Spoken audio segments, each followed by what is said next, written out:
Hey guys, tonight we slip quietly into a world where your breath frosts the air before you even realize you're exhaling, where the horizon is a tight-lipped line of blue-gray ice, and where the only thing standing between you and the kind of cold that rearranges your priorities is, well, let's be honest, probably not enough layers. You're stepping into the Arctic winter alongside 19th century whalers, and as you do, the wind brushes your cheek like a reminder that you, modern and cozy and used to grocery stores, probably won't survive this. But that's why you're here in a nice warm bed while we wander through frozen history together. So, before you get comfortable, take a moment to like the video and subscribe, but only if you genuinely enjoy what I do here. Tell me where you're watching from and what time it is for you, because somewhere on this planet, someone's probably listening to this in a hammock while we're about to talk about frostbite snacks. Now dim the lights, maybe turn on a fan for that soft background hum, and let's ease into tonight's journey together. The crunch of snow beneath your boots is the first sound you hear as you step forward, letting the cold settle around you like a slightly menacing blanket. You're approaching a whaling ship frozen into the sea, a common winter fate for vessels trapped in shifting ice floes. The deck is coated with rime, the ropes stiff as iron rods, and you can practically feel the silence of men waiting out the long polar night. You slide your gloved fingers along the railing, half expecting them to freeze there like a cartoon tongue moment. But thankfully, the universe grants you mercy for now. You move across the deck and peek over the edge. Down below, the sea is a hard surface, a frozen lid that clamped down weeks ago. Some of these whalers had expected it. Some had prayed the currents would spare them, and a few, according to at least one journal from an American whaler, claimed they could predict the freeze by the way their beards stiffened at dawn. Historians still argue whether that's folklore or just a side effect of men with nothing better to do than study their facial hair. As you wander, the crew seems surprisingly at ease. This is the Arctic after all, and they've been here before. They know that winter brings a new set of priorities: warmth, rations, and inventing enough small talk to avoid mutiny. Someone shuffles past you with a chunk of whale blubber as if it's the most normal thing ever. He nods to you like you're also in the market for a nice cube of fat, and you give him a polite nod back, trying not to look like you saw him treat it like a snack bar. Life out here pivots around food, how to find it, how to keep it from turning into a brick, and how to eat it without breaking your teeth. Indigenous groups had mastered these skills over countless generations, and whalers quickly realized they had a lot to learn if they wanted to survive. The cold doesn't just make you hungry, it burns through calories like a toddler through birthday cake. Every step on the ice is a negotiation between your body's demands and the winter's indifference. You pull your coat tighter as you walk toward the bow, where a small group of sailors hover around a crate as if standing guard over treasure. One man cracks the frost off the lid, revealing what passes for provisions: salted beef, ship biscuits, dried peas, and casks of water that will soon become thick slush. A mainstream historical fact floats through your mind. Ships often carried up to 200 days' worth of food, expecting delays, storms, and mishaps. But here, in the Arctic, 200 days of food feels more like 200 days of slowly changing your standards. You're about to step back when someone taps you on the elbow and gestures at the far side of the deck, where a group of men crouch beside the ship's rail. They're scraping ice off the wood, gathering it carefully like it's valuable. And in a weird Arctic way, it is. Fresh water isn't always easy to secure. And while drinking melted ice might seem like the obvious choice, there's a quirky tidbit about sea ice. Only older ice, multi-year ice, loses most of its salt. Newer ice tastes like regret and brine. One sailor holds a chunk of ice to his ear, shakes it, and declares, "Good ice sings like glass." You try it too, lifting a frozen shard and giving it a wiggle. It does make a faint tinkling sound, like a tiny crystal bell. Whether that actually indicates fresh water or he's just messing with you, historians still argue. You make your way down into the ship's lower deck, where the faint smell of tallow candles and damp wool clings to the air. Everything here feels cramped. Tiny bunks, wooden beams you nearly hit your head on, and a narrow path that forces you to shuffle sideways. You try to imagine sleeping here, night after night, listening to the creak of ice pressing at the hull. It's not comforting. It's the kind of sound that makes you question your life choices, your career path, and whether you should have listened when someone said, "Maybe don't sign up for Arctic whaling." As you pass the galley, a cook pops his head out, cheeks ruddy from the heat of his tiny stove. He's stirring something thick in a pot, and you inhale deeply, hoping for stew. Unfortunately, it smells like a blend of onions, mystery fat, and the concept of nutrition. He waves a wooden spoon at you in greeting, accidentally flicking a glob of something onto the wall. It freezes instantly, like even the ship rejects it. You chuckle softly. That's joke number one for this cozy 1,000-word stroll through maritime misery, and lean back against a beam, listening to the murmurs of the crew. Food becomes conversation, comfort, and sometimes comedy. Someone mentions that last winter, a ship nearby tried making Arctic ice cream by mixing snow with condensed milk and whale oil. You're not sure whether that's impressive or deeply upsetting. Probably both. You shift your weight and turn as someone calls for a lantern. The darkness outside has settled into its full winter depth. Weeks of night, uninterrupted. You head topside again, where the world looks like a black velvet curtain spangled with stars. Your breath curls upward, drifting into the void. And standing there, you feel it. The Arctic isn't just cold, it's quiet, still. A place where your thoughts echo more loudly than your footsteps. The same stillness that challenges every whaler also becomes their teacher. It forces creativity, resilience, and the kind of culinary improvisation that would make any Michelin chef faint. You let your eyes adjust, your shoulders relax, and your mind drift forward into the frozen horizon, following the silent promise of the unknown, foods ahead. You ease forward from the rail, letting the cold night wrap around you as you drift into the next stretch of this frozen routine, where food and fire are less about comfort and more about strategy.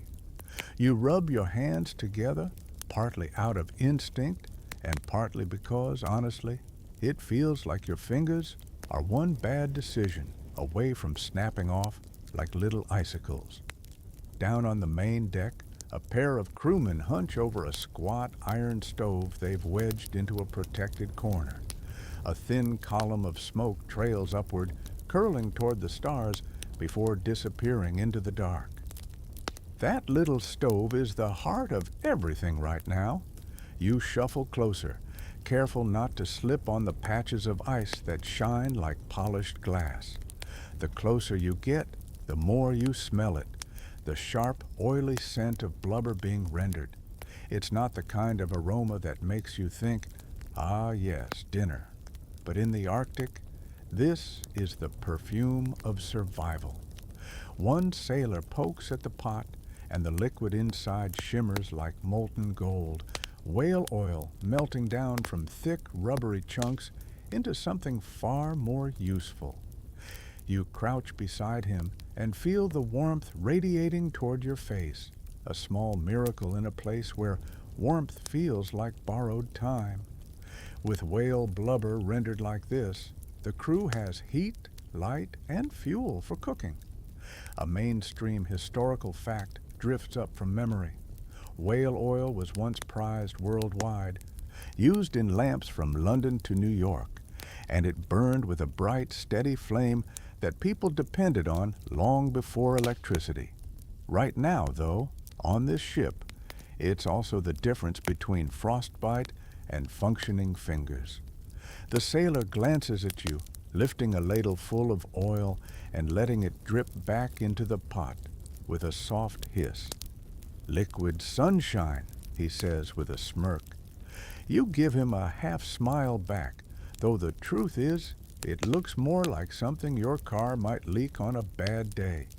Still, you nod like you totally agree, because what else are you going to say to a man who just casually handles boiling whale fat with the confidence of someone flipping pancakes?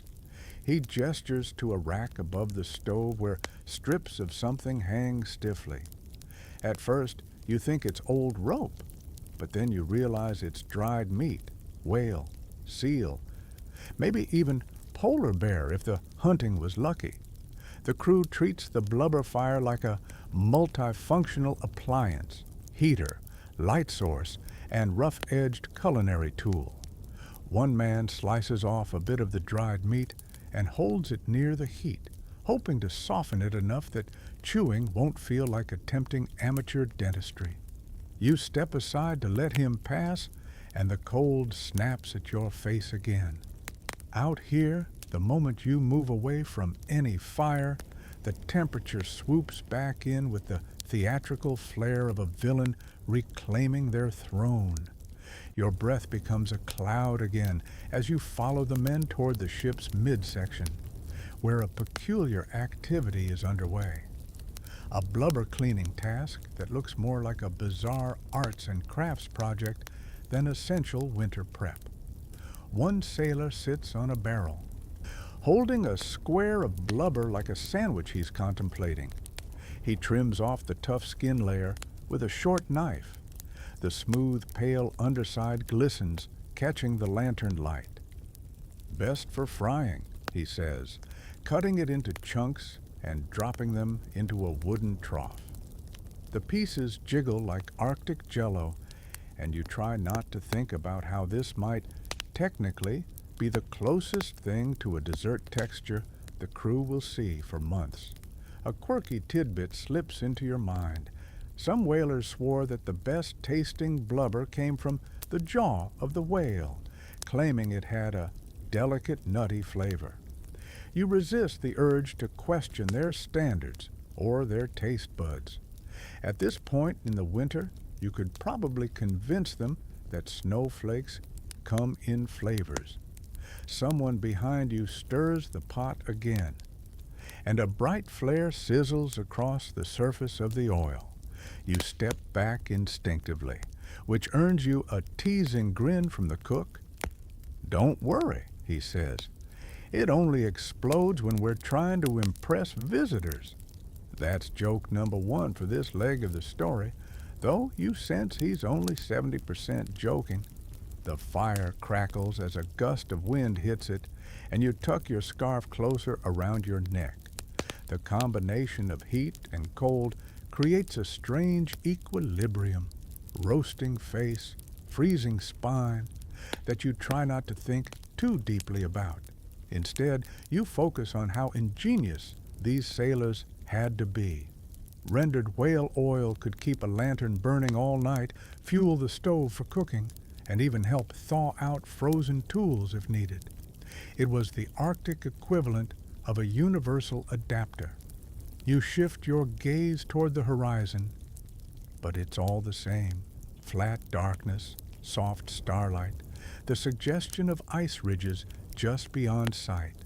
The world feels muted, as though wrapped in thick wool, and in that quiet, You wonder how much experimentation it took for whalers to figure out which parts of the whale were best for burning and which were best for eating. Historians still argue whether early crews learned more from necessity, from indigenous guidance, or from sheer trial and error, fueled by hunger and questionable judgment. The cook calls out suddenly, waving a strip of something he's just pulled from the pot. You lean in and see it's a sliver of fried blubber crackling, a thing that sounds like it shouldn't exist but does. It sizzles faintly in the cold air and smells surprisingly okay. He offers it to you like a sacred relic, and you take a tentative bite. It's chewy, slightly salty, a little smoky, kind of like bacon if bacon had gone through a prolonged existential crisis. Not bad, honestly. The men chuckle at your expression, and one claps you gently on the shoulder. You get used to it, he says. You imagine that after a few months, your standards recalibrate entirely. Suddenly, blubber cracklings might seem gourmet, and anything that crunches without breaking your teeth is a win.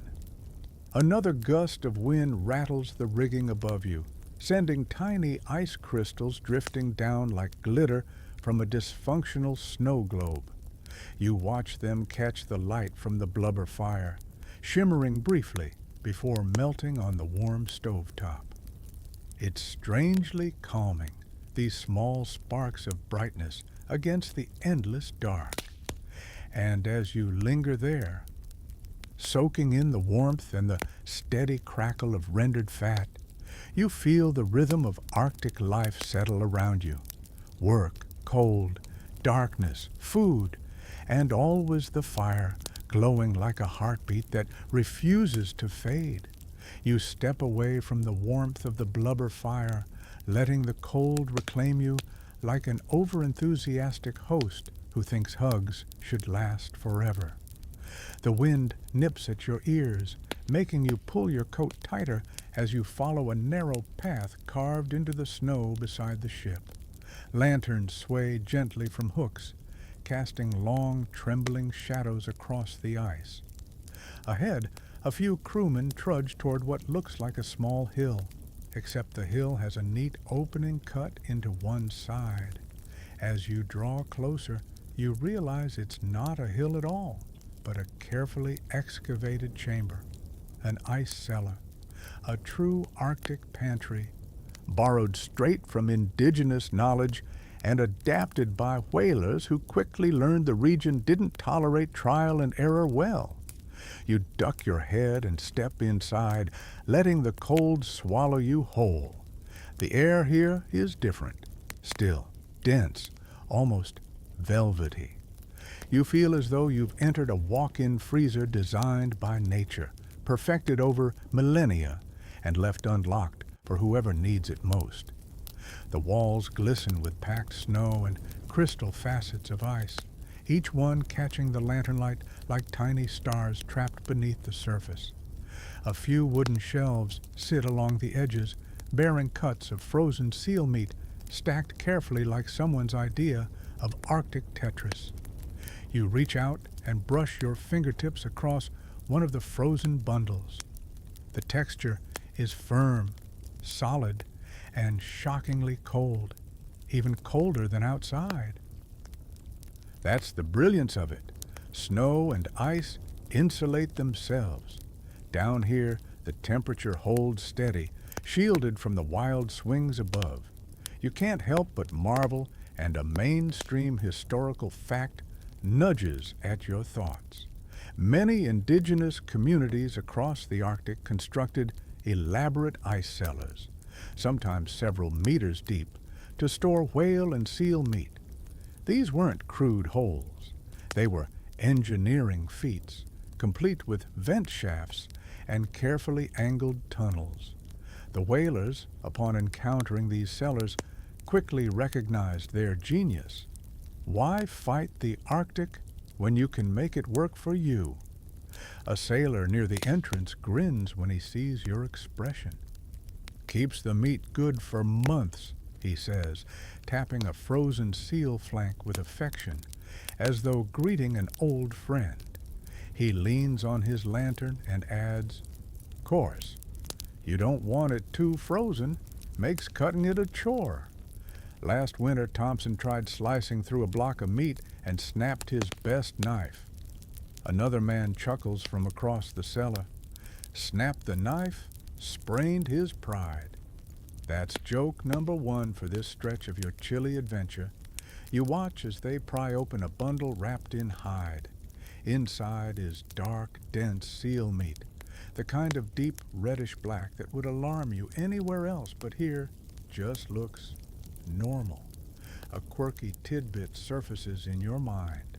Seal meat has a surprisingly high vitamin C content compared to many other meats, something early Arctic travelers didn't fully understand but definitely benefited from. Some crews even reported feeling healthier during winters when they traded more frequently with indigenous seal hunters. You trail the sailors as they haul the frozen meat back toward the ship, but before leaving the cellar, you pause. There's something eerie about this place. Quiet, intentional, timeless. Down here, food isn't just sustenance. It's strategy, security, and survival. You run your hand across the icy wall one last time, feeling the cold hum straight through your glove, as if the Arctic itself is whispering its own ancient recipe secrets. Outside, the wind greets you once again with its frosty enthusiasm. The men walk in a line, carrying their heavy loads with practiced ease. You fall in behind them, your boots crunching softly as you step onto the packed snow. Lantern light bobs ahead, painting the landscape in warm flickers. Back on board, a wooden table is cleared and the work begins. The frozen seal meat is placed on a thick plank, and a sailor takes up an axe, yes, an axe, to break it down into pieces manageable enough for cooking. The thudding rhythm echoes through the ship's belly like a drumbeat in the dim light. After a few strikes, the meat splits with a satisfying crack, and the cook sweeps the pieces into a pot, waiting near the stove. You hover nearby, watching the scene unfold. The chunked meat goes into the pot with some boiled water, a pinch of whatever spices survived the long voyage, and maybe a scrap of biscuit for thickening. Is it glamorous? Not remotely. Does it smell good? Surprisingly, yes. A rich aroma rises from the pot, filling the cramped galley with a scent that makes your stomach perk up like a hopeful puppy. As the stew bubbles, a crewman leans against a beam and tells you about the first time he tasted seal. "Didn't know what I was chewing for the first 10 minutes, he admits. "Could have been leather for all I knew, but it kept me warm. That's what matters." Then he tilts his head thoughtfully. Historians still argue whether the old whalers underestimated the nutritional value or just didn't have the vocabulary to describe it. You nod along, appreciating the blend of half science and half shrug that defines so much of life out here. The stew finally finishes, and bowls are handed out. You cradle yours carefully, letting the heat seep into your palms. The first sip is hearty, dense, and salty, with a deep flavor that tastes like the Arctic itself. Cold, vast, and strangely comforting. You take another spoonful, then another, until the warmth spreads from your chest outward, loosening your shoulders in the way only good food can. As the men eat, the conversation flows. They talk about hunts gone wrong, hunts gone spectacularly right, and the occasional seal that seemed smarter than the boat chasing it. Someone swears they once saw a seal roll its eyes at the crew before slipping beneath the ice. The table erupts in laughter. You join them, imagining the sassiest seal in history, silently judging a bunch of grown men in heavy coats. The voices, the steam, the firelight, it all creates a cozy pocket of warmth in the frozen night. And as you sit there among them, you realize something. Ice cellars aren't just practical, they're symbolic. They represent the delicate partnership between humans and the Arctic, a place where you survive not by overpowering the environment, but by understanding it. Your bowl now empty. You lean back against a beam and let the heat settle into your bones, listening to the low hum of stories blending with the crackle of the stove. Outside, the Arctic remains harsh and unforgiving, but in here, for this small moment, you belong. You slip back out onto the deck, belly warm from seal stew, only to have the Arctic cold slap you across the face with all the subtlety of a disgruntled penguin. Wrong pole, but the energy feels right. You pull your collar high and breathe through your scarf as you follow a small group of sailors trudging toward the shoreline. Lanterns bob in their hands, their light wobbling through the swirling snow like tiny suns trying very hard to stay relevant. Tonight's mission isn't about meat or blubber. It's about something far rarer out here. Greens, plants. Anything that isn't frozen protein shaped like a small existential crisis. You trail behind the men, boots crunching against the hard crust of snow until it softens near the waterline. The sea ice glimmers pale blue beneath your lantern's glow, and a thin crack echoes somewhere in the dark. Just the Arctic clearing its throat, you tell yourself. As you edge along the shoreline, one sailor raises his lantern and points toward a cluster of low, scraggly plants poking through the frost-covered rocks. They look like they've given up on life and are waiting for someone to put them out of their misery. These are the Arctic's edible greens. Kelp washed ashore in tangled heaps, mosses clinging to stone, and a hardy little herb known to sailors as scurvy grass. Your fingers hover above a patch of dark green, leathery seaweed. It's cold, pliable, and smells like low tide's distant cousin. A mainstream historical fact floats up. Many Arctic expeditions relied heavily on kelp and sea moss for vital nutrients, especially vitamin C. Without plants like these, crews risked the slow, painful spiral of scurvy. And since nobody out here is getting a citrus shipment anytime soon, these plants were literal lifesavers.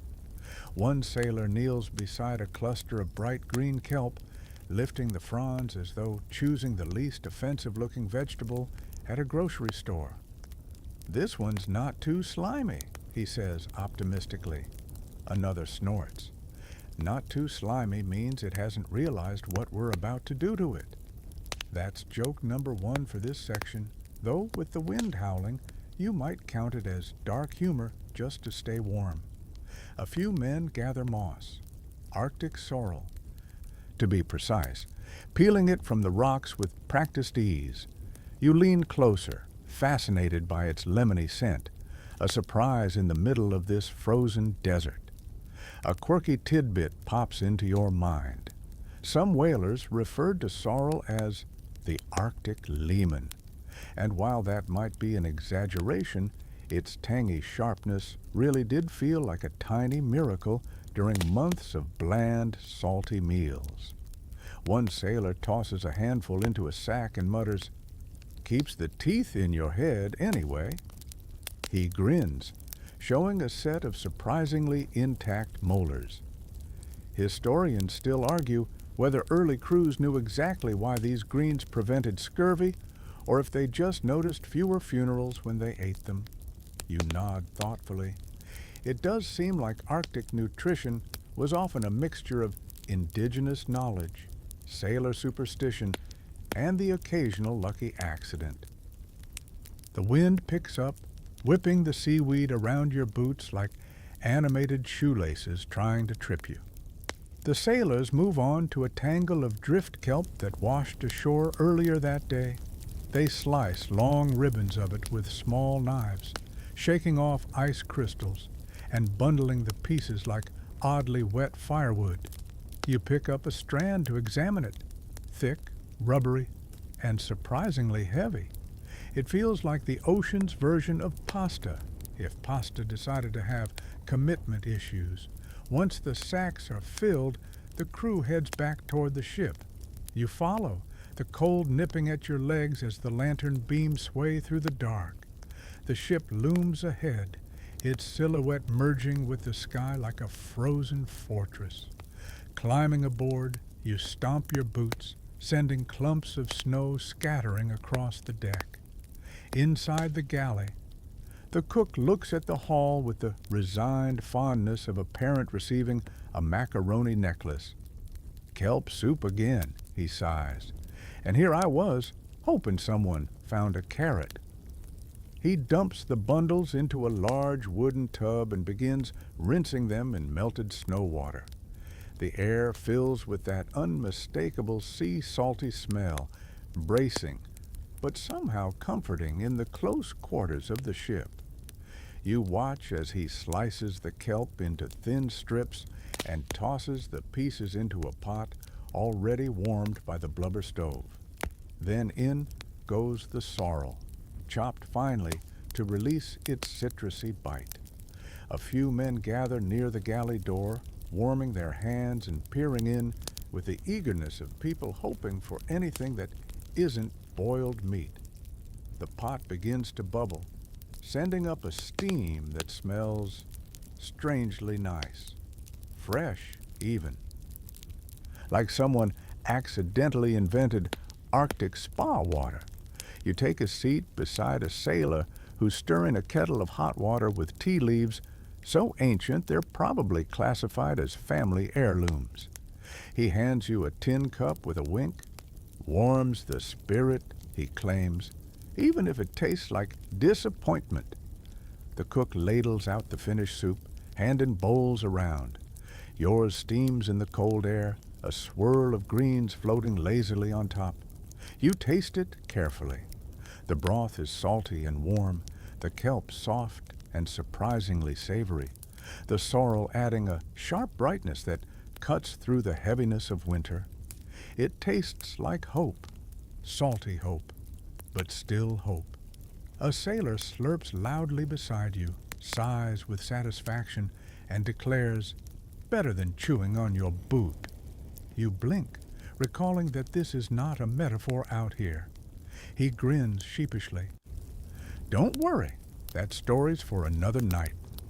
The men eat with an almost reverent quiet. It's not a feast, but it's fresh, and that counts for more than flavor in a place designed to strip you of anything unnecessary, including optimism.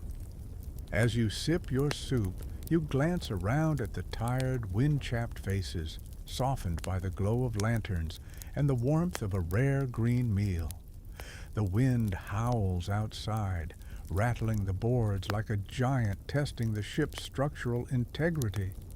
But inside, there's laughter, brief, genuine, rolling through the galley like a promise that tomorrow might be manageable after all. You finish the last mouthful, set your bowl aside, and lean back against the wooden beam. The warmth of the kelp soup spreads through your chest, working slowly outward like a gentle ember. Outside, the Arctic continues its endless night. But for this moment, inside this cramped, swaying ship, you feel something rare in these frozen waters, nourished.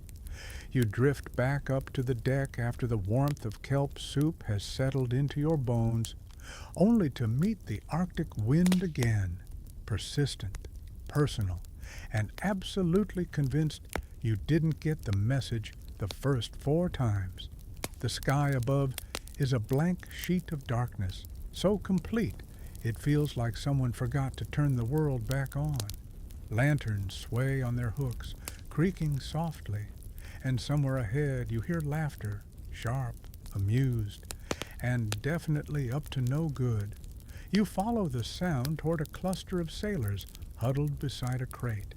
They're gathered around something on the snow-dusted planks, and the way they're leaning in, equal parts fascinated and horrified, tells you this is either going to be disgusting or hilarious. Possibly both. As you approach, one sailor lifts an object toward you with a grin that reads, "Don't judge us." It's a boot. A real, well-worn, salt-stained Arctic whaling boot. And not just any boot. This one is soaking in a pot of warm water as if it's enjoying a spa day it did not ask for. "Dinner prep," the sailor says, with exaggerated cheerfulness. You blink. Hard. He laughs. "Leather soup tonight. Hope you're hungry." That's joke number one for this section, though you sincerely hope it stays a joke. Except it isn't. Because when you look closer, the boot isn't soaking for cleaning. It's softening. And that's when the truth settles over you like a snowdrift. When provisions ran dangerously low, whalers sometimes resorted to boiling their own leather gear. Belts, harness straps, gloves, and yes, boots. Leather contains collagen, which becomes vaguely edible after long, tedious boiling. Not delicious, not nutritious, but edible enough to keep a starving crew upright. A mainstream historical fact nudges your thoughts. Similar improvisations happen during long polar expeditions and shipwreck survival stories. If it was made of animal hide and it wasn't nailed down, someone eventually tried to eat it. Usually with great reluctance and zero seasoning. You crouch beside the pot and peer in. The water is turning cloudy, and the boot looks unsettlingly soft, like it's melting into the idea of being food rather than actually becoming food. The cook stirs the pot with a long wooden spoon, shaking his head. "Never thought I'd be making stew from footwear," he mutters. "Back home, I used to complain if my bread was stale." Another sailor elbows him and says, "Look on the bright side. No one can accuse you of serving tough meat." He winks at you. You groan. They all laugh. The Arctic has clearly done something strange to their humor circuits. You watch as the cook lifts the boot, now limp and soggy, setting it on a board. With the seriousness of a surgeon, he starts slicing off softened pieces of leather. They peel away reluctantly, curling into strips like sad noodles. The smell hits you next, rich, damp, vaguely barnyardish. You inhale, regret it, and mentally file this under. Things I wish I didn't know my nose could do. Your mind drifts to a quirky tidbit. Some sailors believe that boiled leather tasted slightly better if it had been soaked in seawater first. Pre-brined, one journal joked. Others swore by scraping off the outer layer to reduce the shoe essence. You decide not to ask what that means.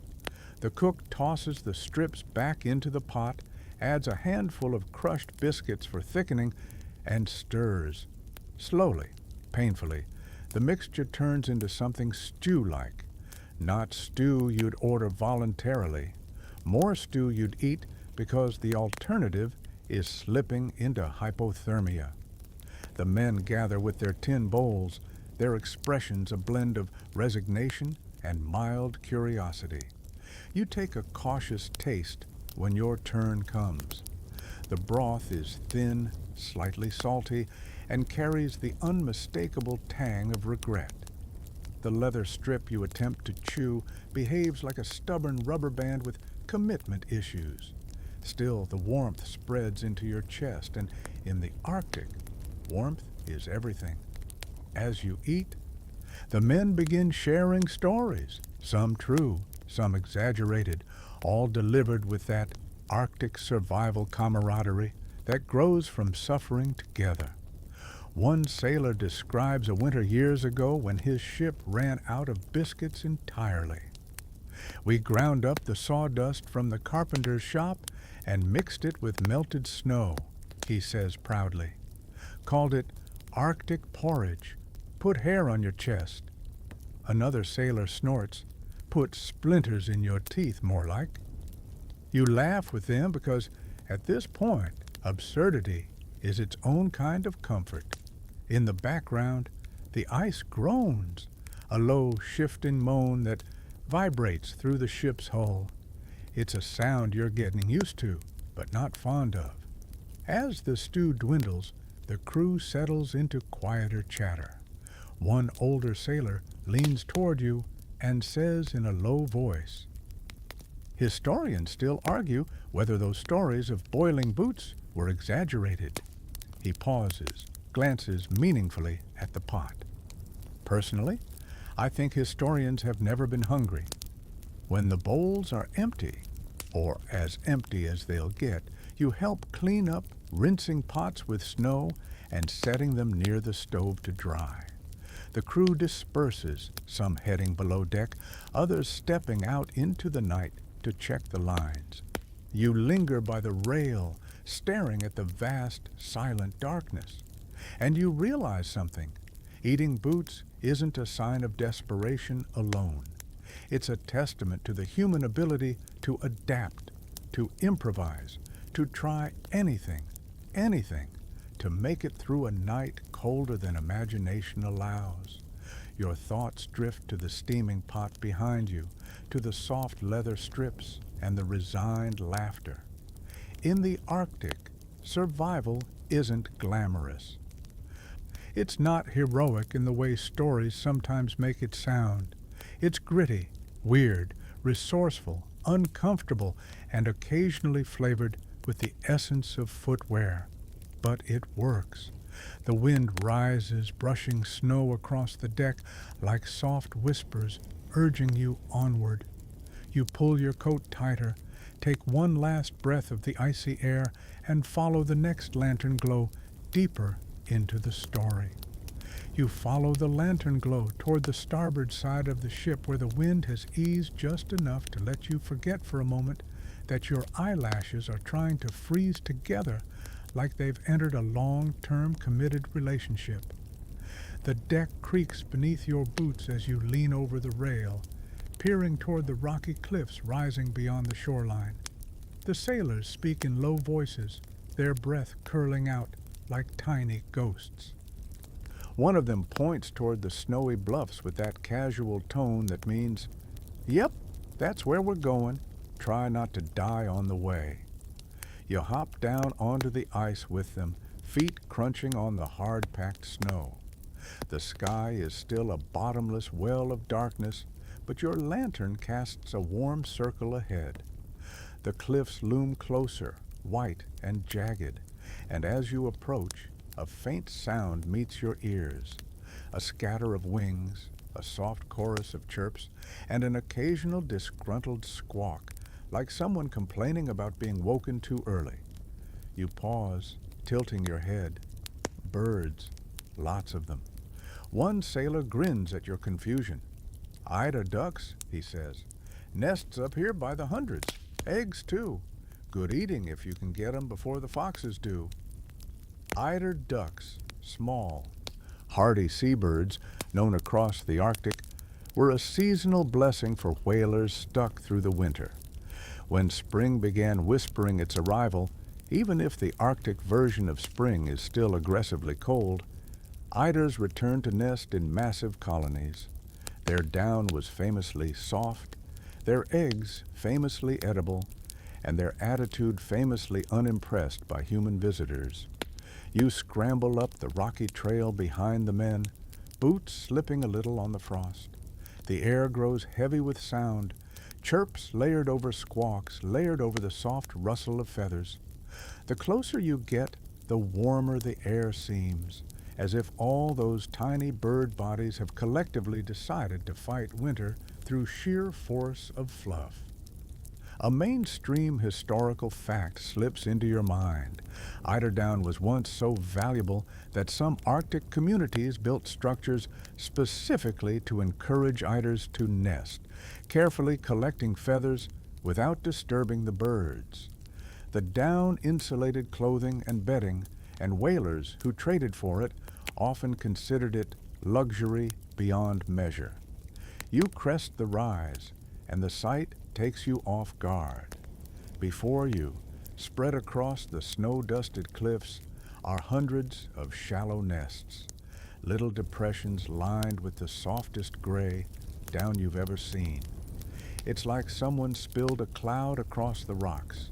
A few ducks waddle indignantly away from the lantern light, muttering in what you can only interpret as Arctic profanity. The sailors fan out, moving carefully between nests. They lift a few eggs, large, pale, smooth, and tuck them gently into sacks lined with cloth. Fresh protein, one says, makes a man feel human again. Another sailor snorts. Speak for yourself.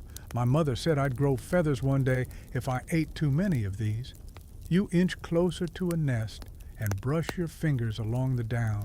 It's impossibly soft, warm despite the cold air. A quirky tidbit bubbles up. People once claimed eiderdown was so insulating that a handful could keep your fingers from freezing, even soaked in seawater. You test that theory by pressing your hand deeper into the nest, and, no joke, you do feel a subtle warmth, though it might also be the duck glaring at you from 2 feet away, radiating pure judgment. One sailor chuckles as he gently shoos the bird. They come back every year, he says. Some of them even recognize us. Probably wonder why we keep stealing their bedding. The eggs collected, the crew turns to what they call the bonus harvest, feathers that have naturally blown out of nests and drifted onto the rocks. No plucking, no harm done, just nature's leftovers. They gather handfuls into sacks, talking about how the down will be stuffed into mittens, tucked into collars, even sewn into makeshift pillows. After months of sleeping with your face mashed against rough canvas, a pillow with even a few feathers sounds like winning the Arctic lottery.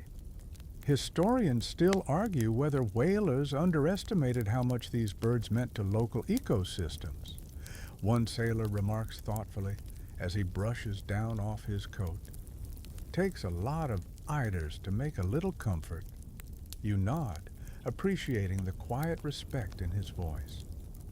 Even out here, especially out here, every living thing mattered. The wind shifts, carrying with it the scent of frost, salt, and faint bird musk. The crew begins their descent back toward the ship, and you follow, carefully stepping between rocks. When you reach the ice again, the sailor in front of you taps his sack of eggs and says, "Just wait till you taste 'em.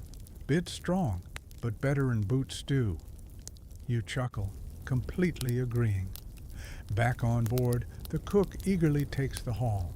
He cracks a few eggs into a bowl, and the rich, deep yellow yolks spill out like sunlight, a shocking color after weeks of eating foods that mostly came in shades of beige, gray, or worry. He whisks them vigorously, adds a splash of melted whale fat, and maybe, just maybe, a pinch of dried herbs from a precious stash he guards like treasure. As the cook pours the egg mixture into a heated pan, the aroma hits you fast, warm, savory, slightly briny, but undeniably delicious. Your mouth waters despite the lingering memory of leather soup. The crew gathers, bowls ready, eyes bright. When the scrambled eggs are finally divided, you take your portion and savor it. The texture is silky, richer than any chicken egg you've ever tasted. The flavor carries a hint of the sea, a hint of wild air, and a whole lot of relief. The sailors eat eagerly, occasionally yelling out ratings like amateur food critics. One calls it the best thing I've eaten since last year. Another raises his bowl dramatically and declares, "This is the taste of hope." You laugh as someone adds, "Hope with a little fishiness, sure, but still hope." The down, meanwhile, is dried near the stove, soft piles of gray fluff that look like miniature storm clouds. One sailor stuffs a handful into his coat collar and sighs with pleasure. "Better than fur," he murmurs, eyes closing briefly. And you have to admit, watching the way it gently puffs and settles, it really does look like the kind of material dreams are made of. By the time the meal is finished, the wind has softened, the stove crackles, and the crew leans back with full bellies and a rare sense of comfort. You settle beside them, letting the warmth and the faint scent of cooked eggs lull your thoughts. Tonight, the Arctic feels less like an adversary and more like a reluctant host, one who occasionally throws you a blanket and a snack between its attempts to freeze you solid. You step out onto the deck again, bellies full of eider eggs still warming the crew from the inside out, and the Arctic greets you immediately with that familiar, overly enthusiastic slap of cold air. It feels almost personal now, like the weather is offended that anyone on board dared to feel cozy. You tug your coat tighter and follow two sailors toward the far edge of the floe, where the lantern light flickers against something half buried in snow. The men don't explain where they're going, because out here explanations take energy and breath, and no one wants to waste either. But the moment you catch the faint gleam of ice blocks piled beside a snowbank, you realize what you're approaching: the crew's frozen fish cache. Calling it a market might be generous, but that's exactly how the crew refers to it, half joking, half sincere. You walk beside them, boots crunching on frosted crystals that crackle like breaking glass underfoot. The lantern beams sweep across the ground, catching the glint of frozen fish scattered beneath a thin sheet of snow. Big fish, small fish, fish you wouldn't be able to name if your life depended on it, though out here every fish could arguably be life-saving. "This," one sailor announces dramatically, "is the freshest catch you'll ever eat." Then he leans down and kicks a half-buried cod. It doesn't budge, not even a wiggle. "See? Still firm." He winks. That's joke number one for this chilly segment of your night. You crouch beside him, brushing snow from a long silver body. The fish glistens like polished metal, stiff as a bar of iron. Out in the Arctic, fresh doesn't mean soft or slippery. It means hard enough to be used as a temporary hammer if you're feeling chaotic. A mainstream historical fact surfaces. Whalers often pulled frozen fish directly from the ice or from cracks at the shoreline, where fish washed up and froze instantly. Arctic temperatures acted as nature's freezer, an efficient, slightly unnerving one. The sailor beside you tries to pry a smaller fish free with his mittened hands.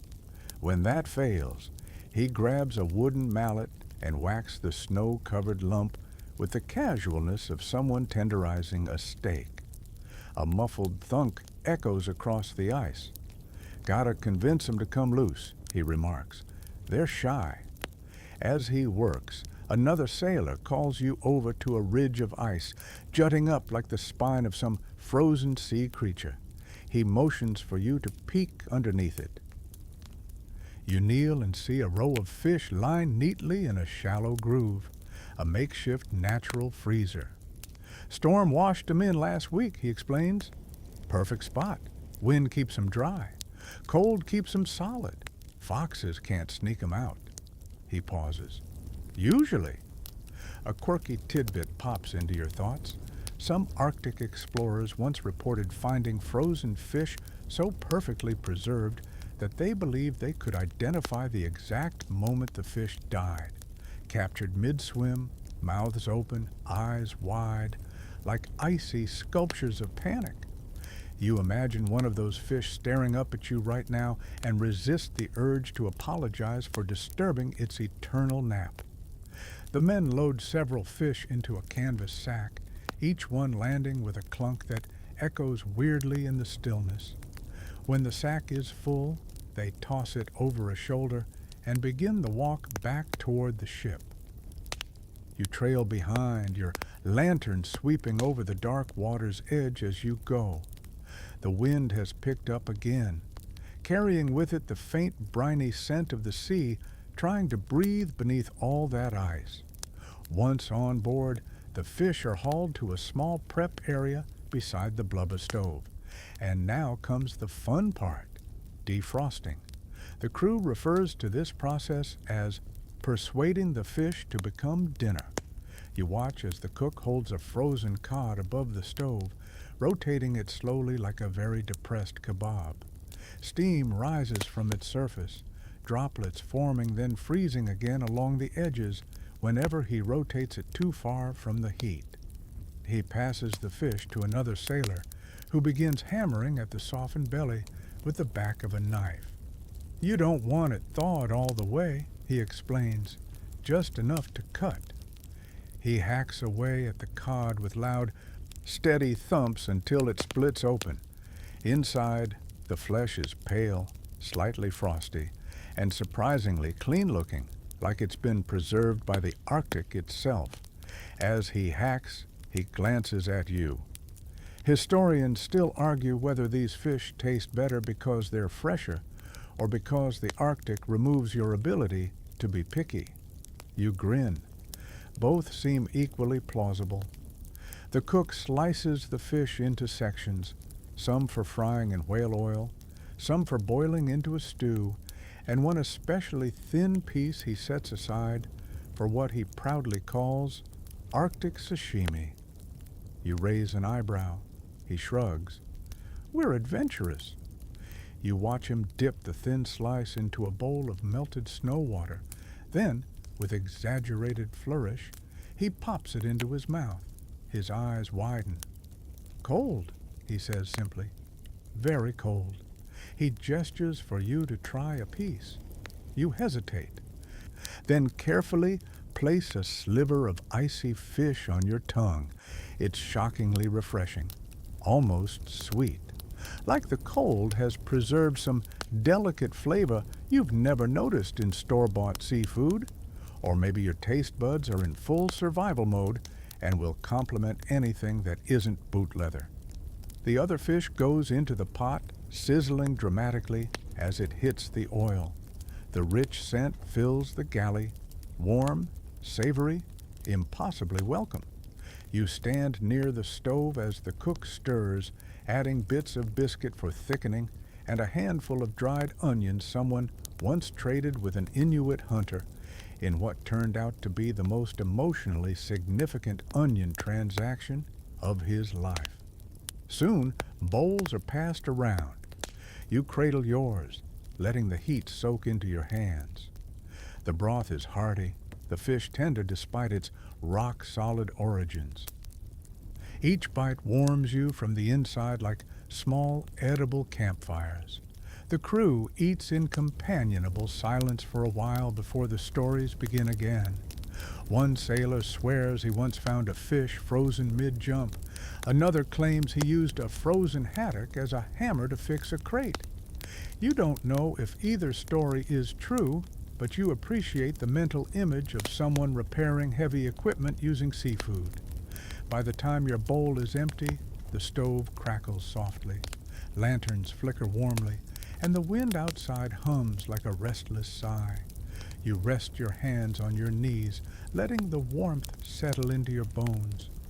Tonight, the Arctic hasn't given you much, but it's given enough. Enough to fill a pot, enough to fill a belly, enough to remind you that even in a frozen world, life persists in surprising shapes and places. You lean back, listening to the murmur of the crew and the groan of shifting ice beyond the hull, and you let yourself drift a little deeper into the night's slow rhythm.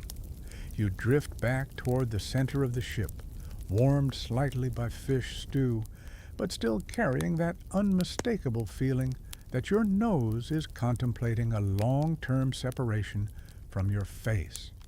The deck creaks beneath your boots as you follow two sailors heading toward the gangplank. They move with purpose, quiet but energized, like men on their way to a meeting that actually matters. You trail after them, curious, lantern in hand, breath curling into the dark. The shoreline lies still under a quilt of fresh snow, but beyond it, faint lights flicker, small fires, low and steady, arranged in a gentle arc. You narrow your eyes. These aren't ship lanterns. They're not whale oil lamps. They're campfires. The sailors exchange glances. Trading night, one murmurs, locals are here. And just like that, the cold seems to ease, not because it's warmer, but because the mood shifts. Out here, where resources swing between feast and famine harder than your mood swings on low sleep, trading nights are bright spots on an otherwise monochrome calendar. You walk with them toward the lights, boots crunching softly. As you approach, figures emerge from the shadows. Inuit hunters wrapped in thick furs, their silhouettes moving gracefully in the firelight. They carry bundles slung across their backs, snow-dusted sledges, and something else. The unmistakable scent of rich, fatty food your stomach recognizes even before your brain does. The men greet each other with quiet nods and familiar ease. Trading between whalers and Inuit communities wasn't always perfectly smooth, but it was often mutually beneficial. A mainstream historical fact slides into your thoughts. Pemmican, high fat, high protein, intensely caloric, was one of the most prized trade items in northern regions, essential for long journeys and brutal winters. And tonight, you're getting a front row seat. One Inuit hunter opens a sealskin pouch and pulls out several dense, dark blocks. They look like a cross between fruitcake and meteor fragments, but the smell, rich, oily, faintly sweet, tells you this is pemmican, traditionally made from dried meat pounded into powder, mixed with melted fat and sometimes berries. It was one of the most energy-dense foods in pre-modern history. A single block could keep a person going for hours in freezing conditions. One sailor nudges you. Stuff'll keep you alive even when your eyebrows are frozen solid. He winks. That's joke number one for this section, and judging by the temperature, it's not hyperbole. The trading begins. Quiet, respectful, efficient. Whalers offer metal tools, knives, needles, and occasionally tobacco. The hunters offer meat, skins, fish, and tonight, plenty of pemmican. You watch the exchanges with fascination. Even in the Arctic's vast emptiness, human cooperation glimmers like these fires against the snow. One of the hunters gestures toward you, then to the food bundles, as if inviting you to try some. The sailor beside you gives an approving nod. "Go on," he whispers. "Best thing you'll taste all winter." You take a small piece, a dense, dark cube that feels soft but firm between your fingers. You bite into it cautiously, and immediately the flavor hits. Savory, fatty, slightly sweet, deeply satisfying. It spreads warmth through your chest like a slow-burning ember. You imagine your body absorbing calories like a sponge sucking up spilled coffee. A quirky tidbit pops into your head. Some explorers once claimed pemmican was so calorie-dense that eating too much at once made them feel overheated, even in sub-zero temperatures. Looking around at the men warming their hands near the fire, you can believe it. You chew thoughtfully, letting the flavors settle. Meanwhile, one sailor pipes up. Historians still argue whether pemmican was the single most important survival food in Arctic history. He shrugs. Seems like a pretty easy argument to win from where I'm standing. He pats his belly with a satisfied grunt. The hunters spread out additional goods, soft caribou hides, fish frozen in delicate arcs, berries preserved in seal oil. Everything is practical. Everything has purpose. A young Inuit woman holds up a bundle of dried berries mixed with fat, another variation of pemmican. You take a small taste, tart, sweet, and unexpectedly bright, like someone smuggled a piece of summer into the endless night. The sailors offer bits of ironwork and small tools in return, items difficult to forge or replace on the tundra. One man presents a hand-forged knife. The hunter inspects it, nods appreciatively, and hands him a full bag of pemmican. Both smile. No words needed. As the trading winds down, the fires settle into soft orange pools. You sit on a snow-covered log, hands extended toward the warmth, watching the hunters talk quietly among themselves. Their clothing, thick and expertly sewn, blends seamlessly with the snowy landscape. Their movements are efficient, deliberate. Guided by generations of knowledge the whalers depend on more than they ever admit aloud. A sailor drops onto the log beside you, clutching his new pemmican stash. "This stuff's better than gold," he says, tearing off another piece. "Lasts forever, don't freeze, won't spoil, even tastes half decent." He pauses. "Nice break from fishicles." You snort. Fishicles. Accurate. He pulls his coat tighter and sighs contentedly. Don't let the higher-ups fool you. Half the whalers who survived winters like this, they survived because of nights like this. He gestures to the hunters. Wisdom's worth more than rations. Nearby, two sailors and an Inuit hunter laugh together after one of them dramatically pantomimes climbing a cliff only to slip on seabird droppings. Apparently, this is a classic Arctic joke, though maybe it's just universal slapstick. You chuckle along, the laughter light and surprising in the frigid air. Eventually, the hunters pack their goods, extinguish the flames, and nod goodbyes. The sailors do the same, bowing slightly, a gesture of gratitude rarely used for captains, but always used for the people who help keep you alive. As the groups part ways, you walk back toward the ship with the crew. The pemmican pouch swings gently at your side, surprisingly heavy for its size. Ahead, the ship waits like a dark silhouette etched against the shimmering snow.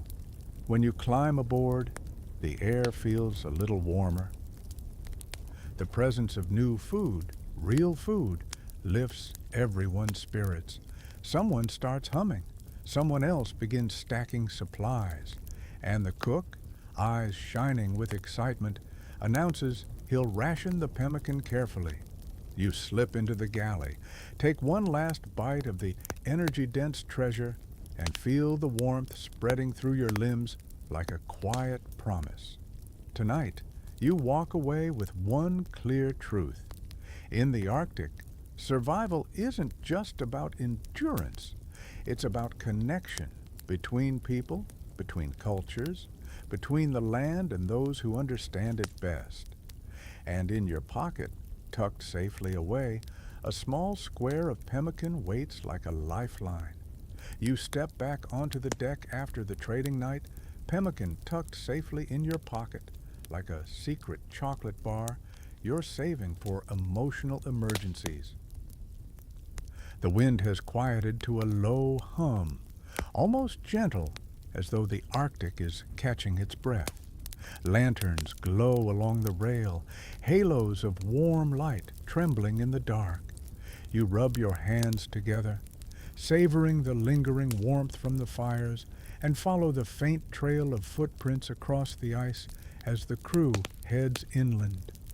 Tonight isn't a hunting night, or a trading night, or even a convince a fish to become dinner night. It's something softer, quieter, berry night. You probably weren't expecting berries in the Arctic because you're picturing barren landscapes, blizzards, and penguins. Again, wrong pole, but the vibe persists. But in the brief Arctic summer, the land erupts with tiny jewel-like berries. Crowberries, lingonberries, cloudberries, blueberries. Small treasures that ripen fast and disappear faster. And now, months later, when the sun hasn't risen in weeks, the crew is heading toward the berry store, something between a cellar, a cache, and a gamble. You hike behind them across the snow, breath fogging the air. After a short walk, the group arrives at a mound half buried in drifted snow. One sailor kneels, brushing aside powder with gloved hands until a flat stone appears. He wedges a bone-handled knife beneath it, prying until the stone lifts and reveals a dark cavity beneath. A scent rises immediately. Cold earth, faint sweetness, and something like fermented summer sunlight. The berry cache. Indigenous families taught whalers how to preserve berries in pits lined with moss, packed tightly to exclude air, and sometimes sealed with layers of fat or snow. The cold slowed decay to a crawl. And the natural sugars help preserve the fruit for months, sometimes even an entire winter. A mainstream historical fact floats into your thoughts. Polar explorers often credited berries with keeping crew morale steady, even preventing scurvy when eaten alongside dried meats.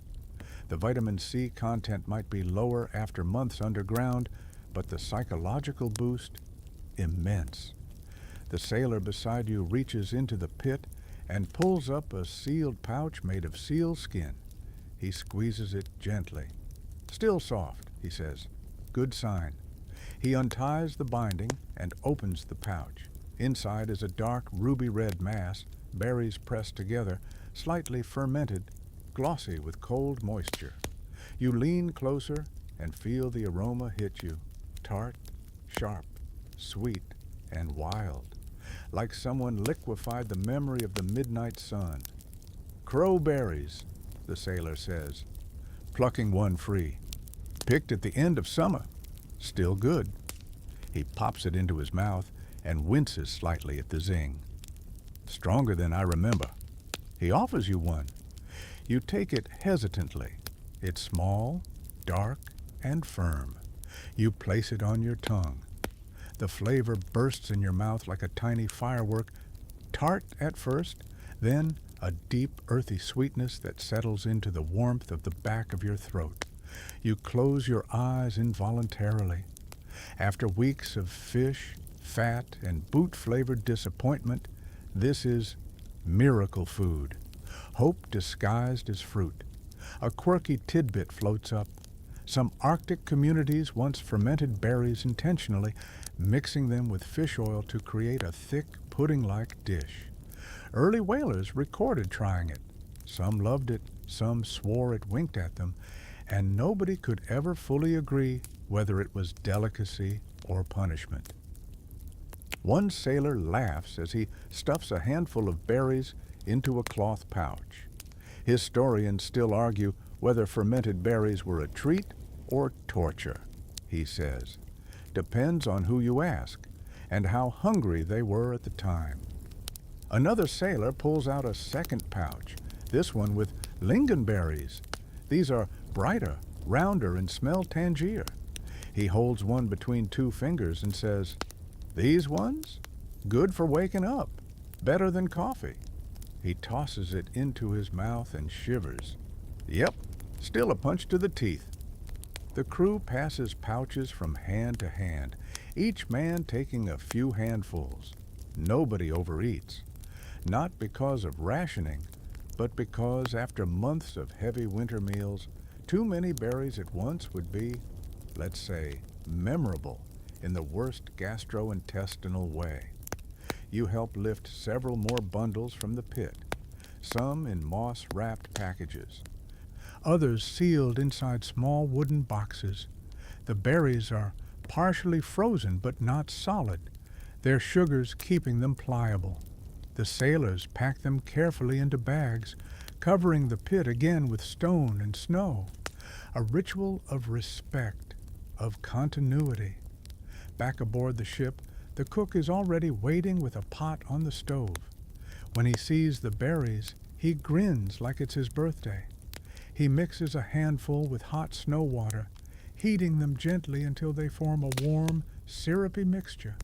He spoons it into tin mugs, then hands one to you. You cradle the mug, inhaling the steam. It smells like the polar summer you never saw, green tundra, long days, sunlight that refuses to set. You take a sip. It's sweet, bright, slightly sharp. Exactly what your winter-numbed senses needed. You close your eyes and let the warmth wash over you. A little sunshine in the dark, a sailor murmurs beside you, stirring his mug. His voice softens. Better than rum, don't tell the captain. The others drink quietly, savoring the rare taste of something fresh. Conversation comes softly, less joking, more reflective. Stories of summers past, berry picking with local families, children running between the bushes, gathering more than they could carry. Someone mentions that one year a sailor tried planting a handful of berries near the ship, just to see. And nothing ever sprouted, of course. Everyone laughs softly. Even the Arctic has standards. As the warmth spreads through your belly, you feel something shift, not physical, but emotional. The berries bring with them a reminder that winter is not everything, that beneath the ice and darkness, the earth remembers warmth, life, renewal. The lanterns flicker gently, casting long shadows across the galley. The stove crackles. Outside, the ice groans softly as it shifts in the night. You sip the last of the berry syrup, letting it linger on your tongue, and for the first time in a long while, the Arctic feels almost kind. The taste of summer, hidden beneath months of snow, has found its way back to you. You step back out onto the deck after the warmth of berry syrup has faded into a pleasant hum beneath your ribs. The Arctic greets you again, cold but calmer now, its wind brushing past like a tired usher, making sure you know the show isn't over. You breathe in slowly, letting the crisp air wake your senses. The ship creaks gently, the ice beneath it shifting with slow, groaning whispers you've learned not to interpret as personal threats. A few sailors stand near the bow, lanterns in hand, their breath rising like pale smoke signals. You wander over and catch the tail end of their conversation. "Muktuk tonight," one murmurs, like the words alone carry warmth. Muktuk, now there's a word that means everything out here. You step closer as they lift a wooden crate from below deck. Inside, wrapped tightly in sealskin, are thick slabs of something white and gray and black. At first glance, it looks like someone sliced up a piece of the ship's hull, but you know better. This is whale skin with a layer of blubber attached, harvested carefully months ago and preserved in the cold. A food that's equal parts survival, tradition, and stubborn Arctic magic. The men carry the bundle toward the galley, and you trail behind, curiosity tugging you forward.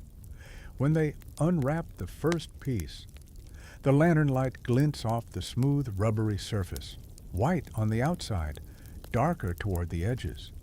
The texture reminds you of the sole of a shoe, though you wisely keep that observation to yourself.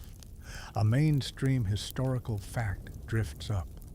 Muktuk, especially from bowhead whales, is rich in vitamin C, a nutrient almost non-existent in most Arctic winter diets. The Inuit knew this long before outside explorers arrived. Whalers who ate muktuk often avoided scurvy without fully understanding why. It wasn't lemon juice that saved them, it was whale skin. You watch as the cook presses a hand against the frozen slab. "Needs softening," he mutters, "unless you want to break your teeth." One sailor nods vigorously. "Lost a filling last year, not making that mistake twice." He tosses you a knife and gestures for you to follow. The crew gathers near the stove, placing the muktuk on a wooden board. They wait for the heat to soften it, not thaw it entirely, just warm it enough that cutting doesn't feel like attempting surgery on marble. The cook slices off a thick strip and hands it to you. You hold it, surprised by how solid yet flexible it feels. Cold rubber with a faint oceanic scent. The blubber glistens slightly, translucent around the edges. You can almost imagine the whale moving through dark water, powerful and silent. One sailor elbows you. "First time?" You nod. He chuckles. "Chew slow, or don't chew at all and just pretend."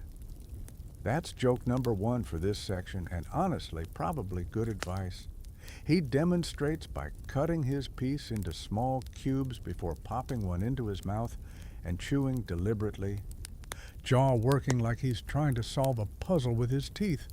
After a moment, his expression softens. "There it is," he murmurs, "the warmth." You take a careful bite. The texture resists you at first, firm, bouncy, strangely satisfying. The flavor is mild, slightly nutty, faintly salty, with a whisper of the sea. As you chew, you feel something else. Heat. Not from the stove, not from the room, but from inside your own body, as though the calories are lighting tiny fires under your skin. You swallow slowly, waiting for the sensation to settle. It's unlike anything you've tasted before, but not unpleasant, more like an experience. One your body understands, even if your brain is still writing a strongly worded letter about texture. A quirky tidbit pops into your mind. Some whalers once fried muktuk in whale oil to soften it, claiming the crispy edges made it almost like bacon. Others insisted it was best eaten raw, cut into neat cubes like Arctic sushi. One journal described it as chewing a warm candle that fights back. You decide not to dwell too long on that comparison. The cook slices more muktuk, some raw, some tossed briefly on a pan. When the heated version hits the fire, it crackles, releasing a faint aroma. Rich, oily, strangely comforting. The warm pieces soften slightly, becoming easier to bite into. You try one, and the heat deepens the flavor, making it richer, more savory. A sailor leans back and sighs happily. You eat enough of this, he says, and the cold starts feeling optional. Someone across the table chimes in. Historians still argue whether muktuk's warmth is just the fat content or something else entirely. He shrugs. "Whatever it is, it works better than rum in this weather." The men laugh, the kind of laughter that rolls through the galley like a slow wave. Tired, warm, genuine. You sit among them, chewing thoughtfully, feeling the heat spread through your chest and limbs. The conversation drifts into stories, adventures, misadventures, and the occasional tall tale. One sailor claims he once saw muktuk bounce when dropped on a hard deck. Another swears he used a strip of frozen whale skin as a temporary patch for a cracked sled runner. No one questions it. In the Arctic, anything is possible until proven otherwise. Lanterns flicker gently overhead, casting golden light across the wooden beams. The stove crackles softly, warming the room in uneven pockets. Outside, the wind hums low, steady, almost musical. You savor another bite of muktuk, letting the mild flavor linger. You notice a change in the crew, shoulders relaxing, cheeks flushing with warmth, spirits lifting. Few foods have this effect out here. Most keep you alive. This one makes you feel alive. As the men finish their portions, the cook wraps the remaining muktuk and returns it to the cold storage. It will last for months. One more gift from a creature powerful enough to feed entire communities. When you step back onto the deck, the cold no longer feels quite as sharp. It still bites. It always will. But the glow spreading through your body makes it bearable. You breathe deeply, watching your breath curl into the darkness like a slow-moving ghost. And for the first time tonight, you understand exactly why muktuk remains one of the most iconic survival foods of the Arctic. It doesn't just warm you, it anchors you.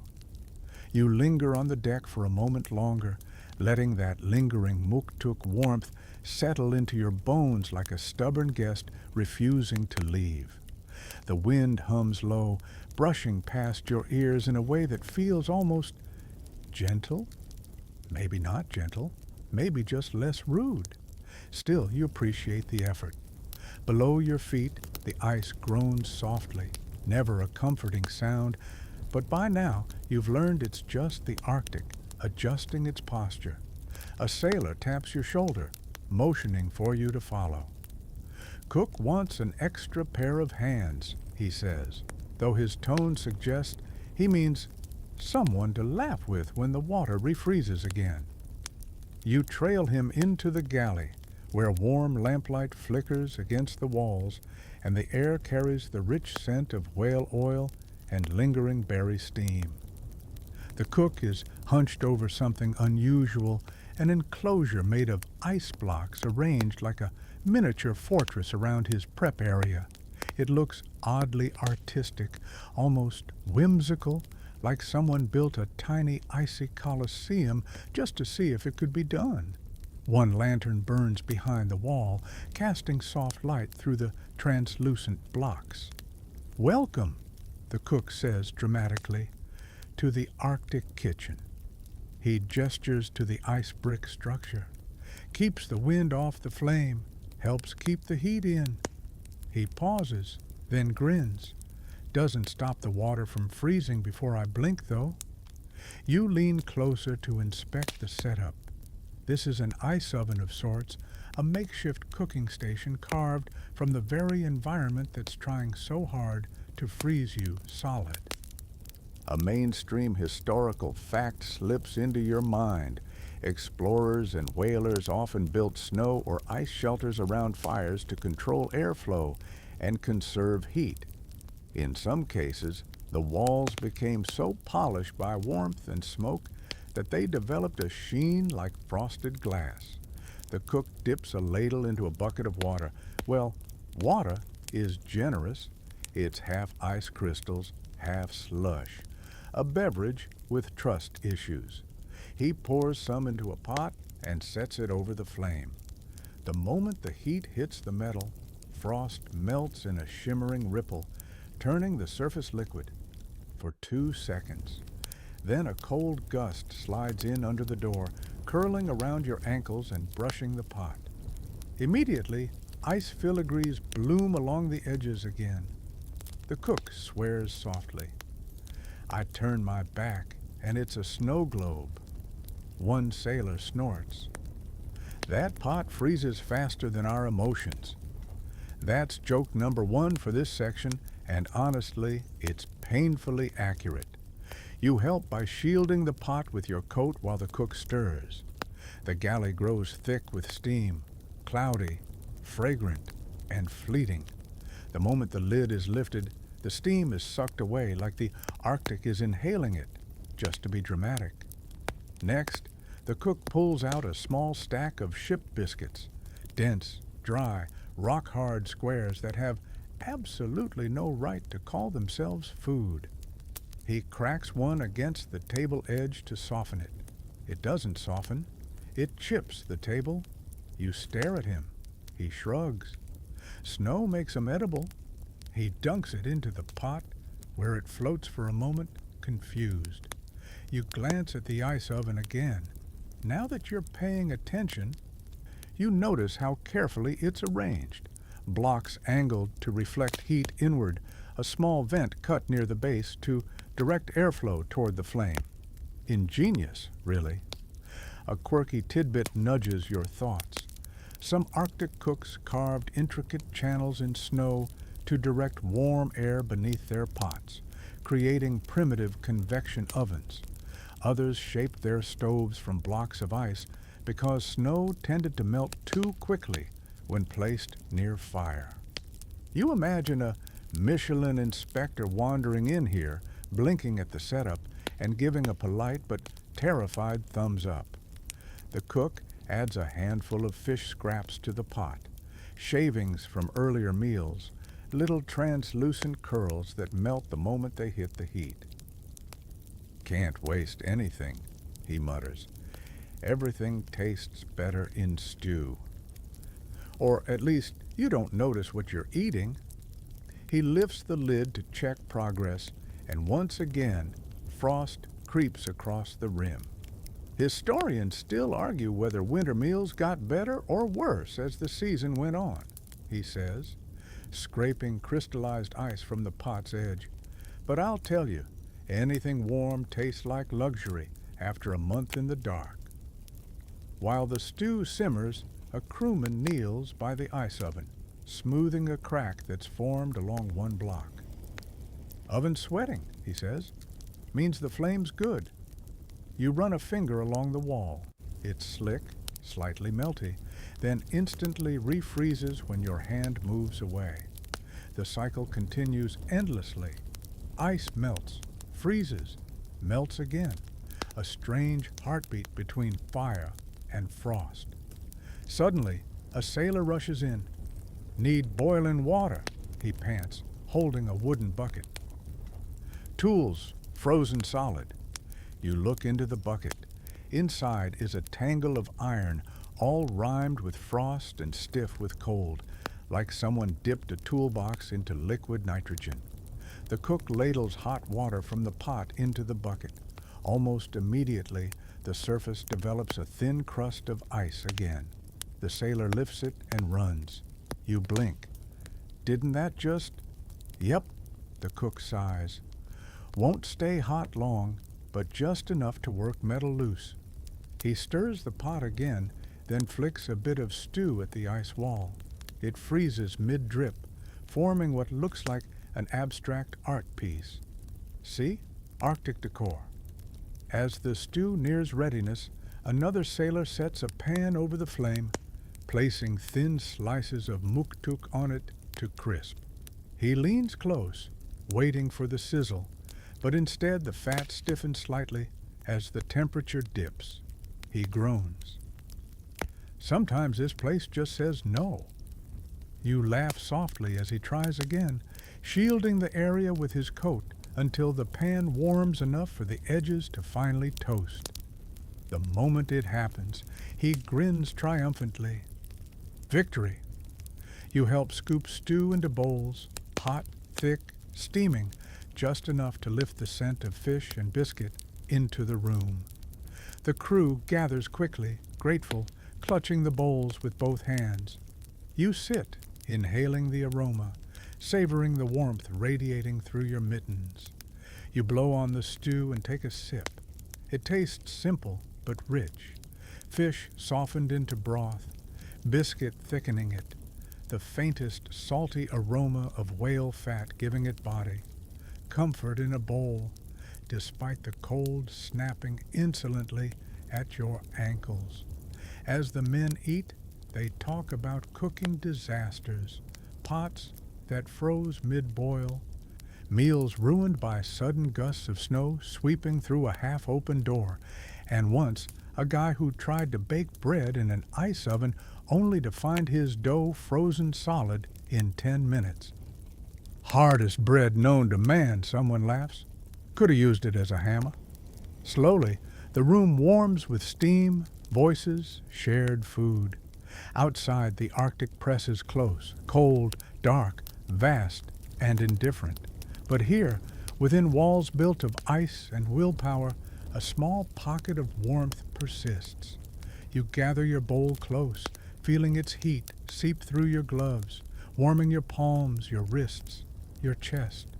It's not luxury, not comfort as you know it, but it's enough. Enough to keep you going. Enough to remind you that even in the coldest places, humans keep finding ways to build warmth, structure, and even a little joy. The ice oven glows faintly in the lamplight, blocks gleaming like frozen glass, as if it, too, knows it's part of the night's small miracle. You step out of the galley after helping with the ice brick kitchen, letting the warmth dissolve reluctantly from your coat as you rejoin the Arctic night. The cold greets you instantly, persistent, opportunistic, and just a little smug. You inhale sharply, watching your breath ribbon upward into the darkness. A sailor motions for you to follow him across the deck, where a group of men are lowering a rope ladder over the side. "We're checking the pits," one says. "The, special ones." You raise an eyebrow. The word special takes on a colorful meaning out here, sometimes wonderful, sometimes horrifying. Judging from the hesitant grins on the sailors' faces, tonight's destination lies somewhere in that ambiguous Arctic middle ground. You descend onto the ice and follow them toward the shoreline. The lanterns bounce as you walk, illuminating nothing but white snow and jagged shadows. After a short trek, they stop beside a wide mound covered with drifted snow. One sailor kneels, pushing aside the surface powder with practiced motions until a wooden lid emerges, rectangle-shaped, weathered, rimmed with frost. "This one's been aging since autumn," he says. "Hope it's ready." You realize then exactly what kind of pit this is, a fermentation cache. Your stomach flips, not in dread exactly, but in that please don't let this be haunted way you get before entering a basement built in the 1800s. They heave the lid aside. A gust of cold, earthy air rises, tinged with a scent that is equal parts unfamiliar and strangely inviting. Inside the pit, arranged neatly along the floor, are several bundles wrapped in sealskin, tight, round, bound with sinew. The sailors nod in satisfaction. "Looks good," one murmurs, reaching down. As he lifts the first bundle into the lantern light, you see frost clinging to the outer skin. He sets it gently on the snow and unties the knot. When the bundle opens, a deep, rich aroma escapes, slightly sour, slightly sweet, undeniably strong. You blink as the steam meets the frigid air, curling upward like a genie deciding whether to grant or deny a wish. "We call it fermented char," the sailor says. "Good stuff. Well, mostly good." A mainstream historical fact nudges your memory. Many northern indigenous groups perfected fermentation techniques long before refrigeration was a concept. Fish buried in pits, packed with moss, or sealed in animal skins, could slowly break down in controlled environments. The process created nutrient-rich foods that lasted for months, critical during winters where hunting wasn't always possible. For whalers, these pits were a revelation, and occasionally a dare. One sailor kneels and slices off a small portion with his knife. The fish is soft, almost buttery, its edges glistening as if lightly glazed. He pops the piece into his mouth, chews thoughtfully, and sighs with delight. Perfect, he says. Sharp enough to wake the dead. Another sailor leans in, sniffs, and recoils slightly. Not that dead, he mutters. That's joke number one for this section, and honestly, the scent could go either way depending on your mood. The cook slices off a piece and hands it to you. You hesitate, then take a bite. The taste is bold, tangy, rich, slightly funky, with a depth that feels ancient, almost ancestral. It warms your throat with a slow burn, like a cold weather cousin of smoked fish. You chew, swallow, and feel your toes tingle. Either that's nutrition or the Arctic trying something new. A quirky tidbit surfaces. Some early whalers wrote in their journals that fermented foods in the Arctic whispered to the spirit. Others said the food bit back. One crew even claimed a fermented fish pit was haunted because it made strange bubbling sounds at night. Scientists now suspect it was methane. You kind of prefer the ghost story. The men open another bundle, this one twice the size, heavier, with darker sealskin. This batch is experimental, one sailor admits. We mixed char with berries this time. Could be genius, could be punishment. He slices it open. Inside is a deep maroon mixture, fish and berries blended together in a mash that looks questionable but smells surprisingly pleasant. Historians still argue whether mixing berries with fermented fish was traditional or just something bored sailors invented, he says. Either way, we're partial to it. You try a small piece. The berries cut through the funk, adding a bright tang. The flavors mingle oddly but satisfyingly. Sweet meat sharp, fresh meat aged. It tastes like a contradiction that works anyway, much like everything else in this frozen world. The cook laughs suddenly as he lifts another sealskin pouch. Ah, here it is, the one none of us wants but all of us eat. He unwraps it dramatically. Inside is a thicker, almost gelatinous mass.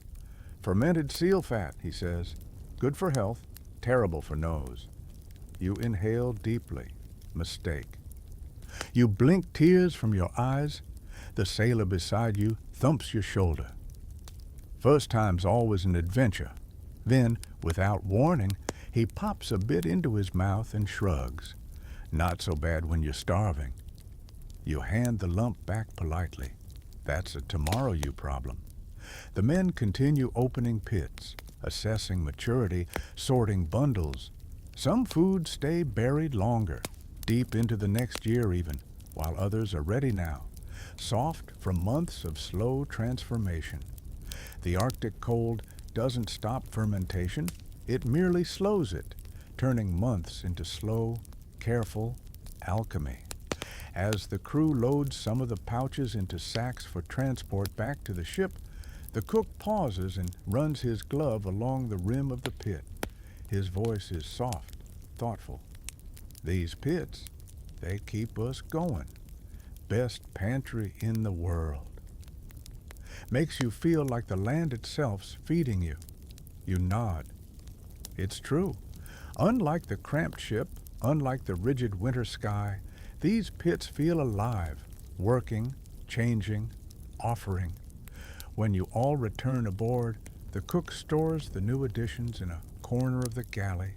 The scent lingers, mingling with the savory tang of fish, the rich warmth of blubber, the faint brightness of lingering berries, and somehow all of it feels like home, or the closest thing to it you can get out here. Later, curled near the stove, you chew another small piece of fermented char. The flavor is bold, complex, and oddly comforting, like a reminder that even in the coldest, darkest corners of the world, there are foods that carry warmth across months of frost. You lean back, listening to the low hum of wind against the hull, and let the strange, powerful flavors settle on your tongue. In the Arctic, even the food is a story. You wake, if you can even call it waking when sleep comes in thin, chilly slices, to the soft thump of footsteps overhead and the low murmur of voices drifting across the deck. The stove's warmth has faded, leaving only a faint ember heat behind. You pull yourself up, joints stiff from the cold, and make your way topside, where the Arctic greets you once again with its favorite activity, impersonating a giant freezer. But something is different tonight. Lanterns line the rail. Men stand bundled near the bow, their breath rising in steady plumes. Ahead, on the far side of the ice, a cluster of shapes emerges from the dim, structures of stacked crates and canvas tarps, arranged around a low wooden hut whose chimney sputters a thin ribbon of smoke, a trading post. You step down onto the ice with the crew, boots crunching softly as you approach the outpost. It's a strange sight, this scrappy, half-frozen hub of supplies and barter in the middle of nowhere. Boxes are piled like broken teeth. Barrels sit half-buried in snow. A single wooden door creaks in the wind, painted with a faded sign you can't quite read under the frost. The sailors quicken their steps. Resources have been thin lately. Fish stores depleted, seal hunts sporadic, even the fermented pits dwindling. A place like this could be a lifeline. Inside, the hut is dim but warm, lit by a single oil lamp that casts amber shadows against the rough plank walls. Shelves line every surface, cluttered with items from different corners of the Arctic world. Tools, rope, cloth, dried goods, bits of bone and antler carved into tools, and several mysterious packages sealed with wax. A man behind the counter, a trader with a beard so wild it could qualify as a separate, legally recognized creature, nods in greeting. "Supplies?" he rasps. "Or trade?" "Trade," the cook answers, stepping forward with a bundle of furs. "And maybe something fresh." The trader chuckles. "Fresh?" He gestures around the tiny hut. "Friend, nothing fresh exists in January." The sailors laugh, and that's joke number one for this section. True, too. Still, he leads you toward a corner packed with barrels. When he cracks one open, the smell of dried fish wafts out. Clean, salty, almost sweet. He hands you a strip. It's stiff, brittle, but edible. The crew nod approvingly. But the real treasure sits in the next barrel. Strips of meat preserved not with salt, because salt is as rare as comfort out here, but through drying, smoke, or fat sealing. These saltless preserves were a staple in the far north, a mainstream historical fact surfaces. In many indigenous and isolated Arctic communities, salt was scarce, so preservation relied instead on techniques like air drying, freezing, fermenting, and sealing meat in rendered fat. The trader displays a slab of dried caribou wrapped tightly in hide. It has the dark, glossy sheen of something tough but nourishing. He cuts a piece, passes it around. You chew slowly. It's earthy, smoky, intensely flavorful, like jerky that spent a month absorbing the northern wind. He lifts another item from a wooden crate. This one looks like a lump of wax, pale and firm. "Rendered fat cake," he explains. "Mix of seal and caribou. Keeps for months." He slices it open, revealing a dense, ivory interior. The smell is strong, oily, meaty, undeniably hefty, but your stomach perks up, recognizing pure, high-calorie survival. A quirky tidbit nudges your thoughts. Some Arctic traders made fat candles, edible lumps of tallow that could either fuel a lamp or fuel a person. Records show desperate whaling crews sometimes ate their own emergency candles. The trader holds one up now. "Don't eat these," he warns. "These ones really are candles."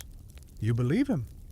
The sailors begin exchanging goods, furs, scraps of iron, crafted tools, even a handful of precious tobacco leaves, for dried meats, fat cakes, strips of fish, and several tightly bound packages of air-cold smoked char, which smells faintly of wood smoke and sea breeze. As he wraps these items, the trader offers his own opinions, unfiltered. Historians still argue whether the saltless preserves kept better than salted ones at sea, he says. I'll tell you, out here, salt or no salt, cold is the real boss. He taps a barrel. Freeze anything long enough, it'll outlive you. The men laugh. So do you. After gathering supplies, the trader shows you something odd, a small clay pot sealed with a thick layer of hardened fat. He cracks the top, revealing berries suspended in rich oil. Crowberry fat preserve, he says. Keeps the berries whole. Good medicine, good energy. You take a taste, tentatively. The fat is soft, creamy, salty. The berries burst with tart sweetness together. The mix is oddly delicious, the contrast bright and rich. It coats your throat with warmth. On your way out, you notice one more item, a small pouch made of soft hide. Inside are thin cakes of ground roots or tubers, rare plant foods dug up during summer and kept for winter. They're mild, starchy, tough as ship rope, but immensely valuable. Roots in the Arctic are like gold nuggets hiding under the snow. The cook buys them all. Outside, the wind sweeps snow across the ice like drifting smoke. The crew carries their haul back toward the ship with careful steps, each man loaded with new supplies that will keep everyone going. As you walk, you feel the weight of the food in your arms, not heavy, but grounding. The moment you're on board, the galley comes alive. The cook arranges the new finds across the table: dried fish, caribou, fat cakes, berry preserves, root cakes.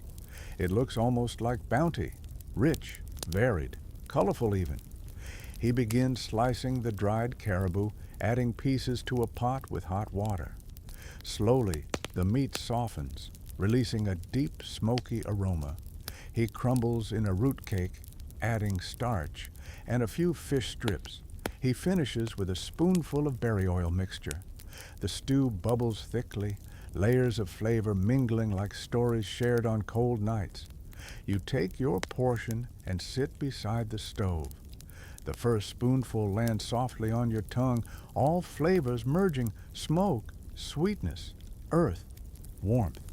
You close your eyes and breathe out. It tastes like survival, but also something gentler, something rare. A reminder that even in a world ruled by cold and scarcity, people find ways to make nourishment feel like comfort. The lantern flickers, the wind hums. The stew warms your chest, and for a moment, here, in the dim glow of the galley, winter feels a little less endless. You rest your empty bowl on the table, feeling its lingering warmth seep into your chilled fingertips. The ship rocks gently, just a subtle creak and sway as the ice shifts beneath the hull. Around you, the men move with renewed ease, spirits buoyed by the unexpected bounty from the trading post. It's amazing how a few strips of dried meat and a spoonful of berry oil preserve can sweep months of fatigue off a person's shoulders like dust from an old coat. A sailor waves you over with a grin. "Come on," he says, "we're gathering below, supper night." You raise a brow. "Isn't every night supper night?" He chuckles. "Not those suppers, the winter ones." You follow him down into the lower deck, where lanterns glow warmly, and the crew has arranged themselves around a long wooden table. Some sit on crates, others perch on coils of rope. The air smells faintly of smoke, stew, wool, and the sweet ghost of berry preserves that cling to everyone like perfume. Winter suppers. The phrase holds weight here, more than just a meal. These gatherings are ritual, anchor points in the isolation, nights where the men turn stories into warmth and food into memory. You slip into a seat just as the cook barrels in with a pot tucked under one arm and a grin under his mustache. Tonight, he announces, we celebrate not dying yet. Cheers erupt, tired but sincere. That's joke number one for this section, and honestly, it lands perfectly. He ladles stew into waiting bowls, each portion steaming richly. The mix tonight is a little bit of everything: fish scraps, dried caribou, softened biscuit, a splash of berry oil, a kitchen sink special, someone calls it. You take a spoonful.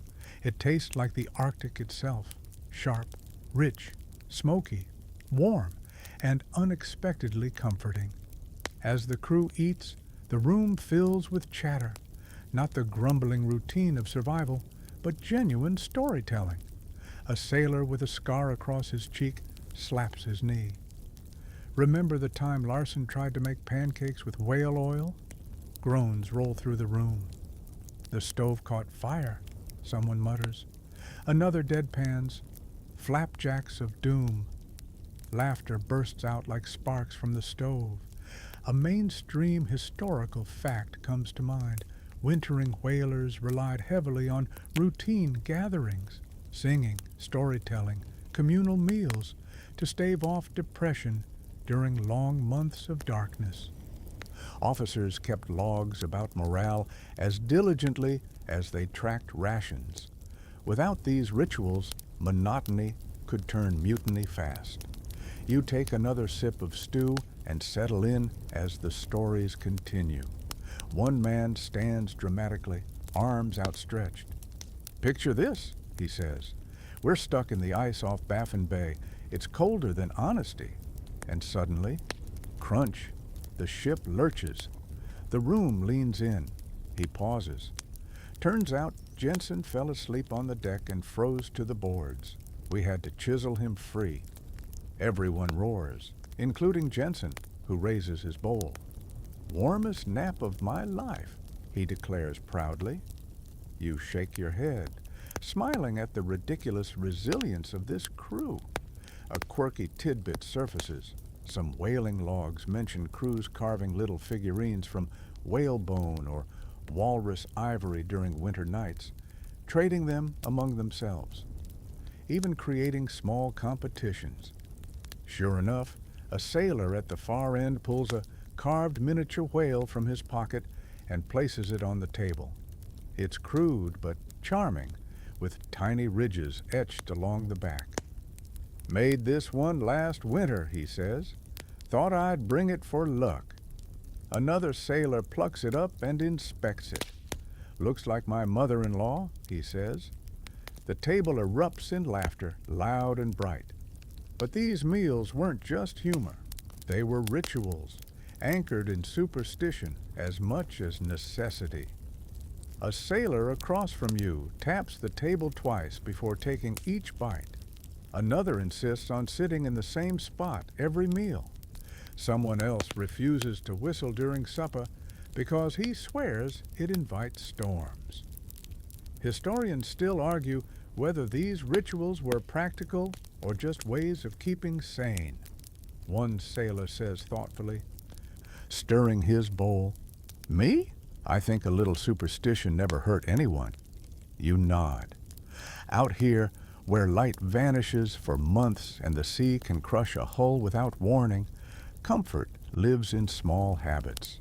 As the meal winds down, the mood shifts, subtly, gently, from laughter to music.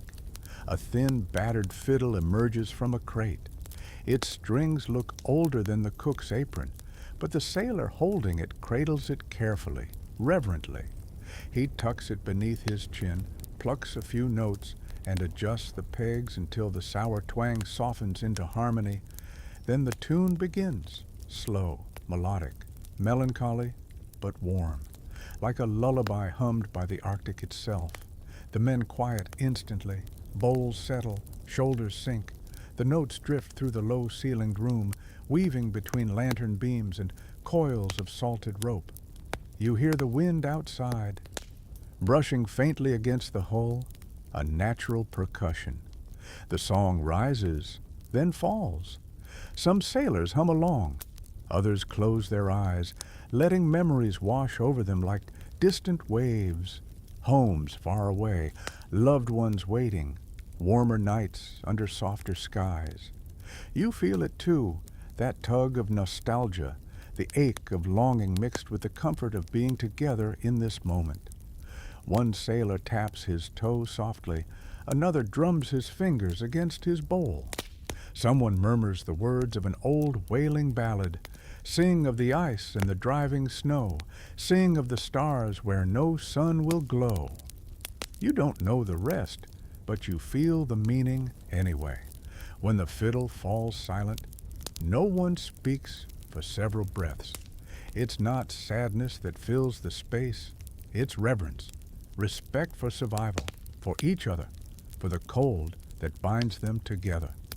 Finally, the cook clears his throat. All right, lads, I got a surprise.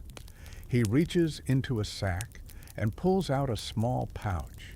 The crew perks up immediately. Is that? Someone whispers. The cook grins. Sugar. A collective gasp ripples through the room. He sprinkles a pinch into a pot of warm berry mash and stirs vigorously. Cups are passed around. You take one, holding it reverently. The sweetness is subtle, barely more than a suggestion, but in the endless winter, it tastes like a festival. The sailors drink slowly, savoring every drop. Some close their eyes. Others smile quietly. Ritual completed. You finish your cup and lean back against the wall, listening as chatter picks up again. Soft this time, easy, comfortable. Tonight wasn't just a meal, it was a tether, a reminder that in the darkest season, humans create their own light, with laughter, songs, superstitions, and shared bowls of questionable stew. Outside, the Arctic remains vast, dark, and indifferent. But here, inside this creaking wooden belly of a ship, warmth lives in stories, and you find yourself warmed too. You climb back onto the deck after the winter supper, the faint sweetness of berry mash still warming the back of your throat. The ship sighs beneath your feet, a tired beast waiting patiently for the world to thaw. Above, the Arctic sky remains its endless, inky canvas. But something is different tonight, a faint shimmer along the horizon, subtle as a whispered promise. The sailors feel it too. A strange energy pulses through the air. Spring's coming, someone murmurs, and the words hang there like a fragile lantern flame. You breathe in deeply, and the cold tastes slightly less sharp, as if winter has loosened its grip by a single stubborn finger. As the crew gathers along the rail, lanterns glowing warm against the dark, you notice the ice around the ship is shifting more frequently now. Low groans, soft cracks, gentle shivers. The men exchange knowing glances. Every whaler learns to read these signs. The ice is stirring, restless, thinking about breaking. Spring in the Arctic doesn't arrive politely. It does not knock. It barges in, trailing slush and sunlight and loud, wet noises. But before that chaos begins, there is this moment, the exhale after months of holding your breath. You follow the sailors onto the ice to check the food stores one more time. The snow crunches beneath your boots like brittle sugar. The wind smells faintly different, less metallic, more earthy, carrying the ghost of moisture. Strange how quickly your senses attune to the smallest changes. At the first ice cellar, the men pry open the lid. A thin mist rises, the colder air inside meeting the warmer air outside. The meat inside is still solid, still safe, but the edges show the first signs of weather softening. A sailor presses his thumb into a slab of seal and nods. It's starting. Won't last long once the sun comes back. You step back and glance toward the horizon again. That faint shimmer now tinges the sky pink, then gold, then something in between. You hadn't realized how deeply the darkness had settled into your bones until you see light creeping back in, like water seeping under a door. A mainstream historical fact surfaces. Whalers recorded that the returning sun often brought dramatic shifts, not just warmth, but emotional upheaval.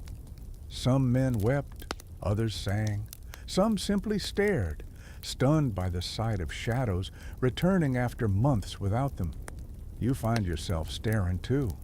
The sailors move on to the next store, this one a carefully sealed cache of fish. They break the crust of snow over it and reveal a row of frozen cod beneath the ice. But now, instead of lying stiff as iron, the fish have softened slightly at the edges. A few bend when lifted. Not good.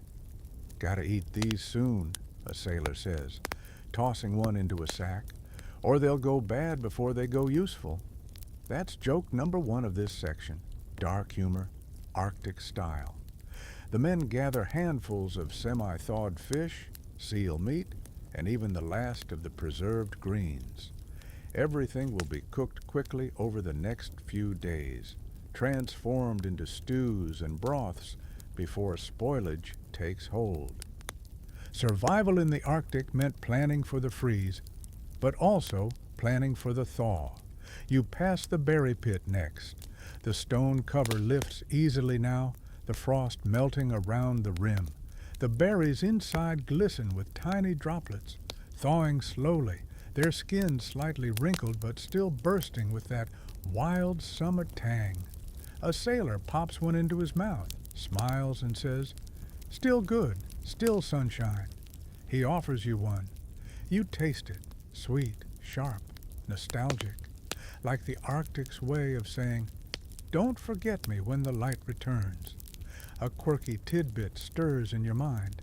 Some whalers claimed the first berry of spring was good luck, ensuring calm seas for the return voyage.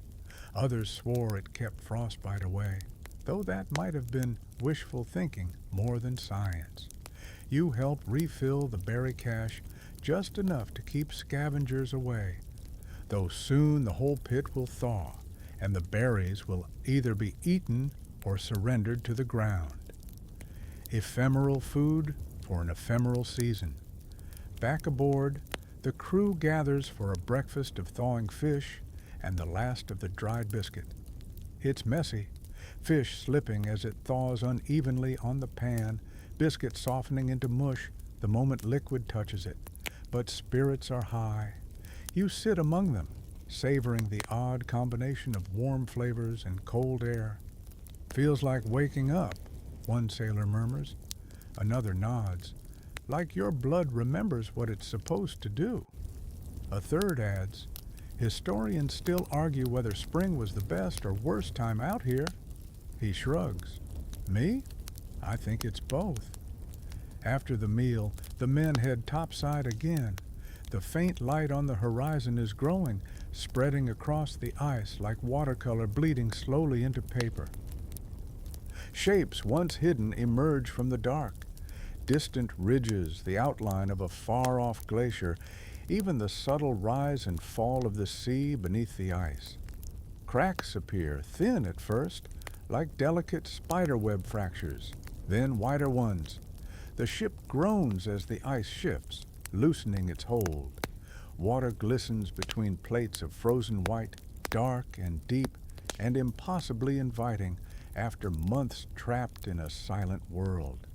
You walk toward the bow, boots crunching softly. The wind brushes against your collar, warmer now, carrying with it the scent of open ocean.